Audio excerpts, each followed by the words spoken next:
গানটা আছে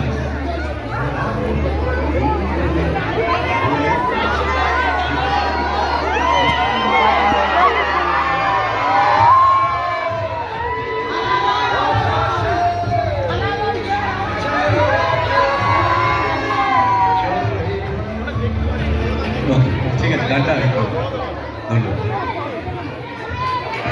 নমস্কার আপনাদের সকলকে নতুন বছরে অনেক অনেক শুভেচ্ছা, বড়দের প্রণাম এবং ছোটদের অনেক অনেক অনেক ভালোবাসা, অনেক আনন্দ। কেমন লাগলো ছবিটা? সত্যি কথা বলছি, প্রথম মন থেকে আপনাদের সকলকে ধন্যবাদ জানাতে চাইছি, কারণ বছরের প্রথম দিন, এই দিনটা এতটাই ইম্পর্টেন্ট আপনাদের সকলের কাছে। আপনারা হয়তো আপনাদের আত্মীয় স্বজন, বাড়ির লোকেদের সাথে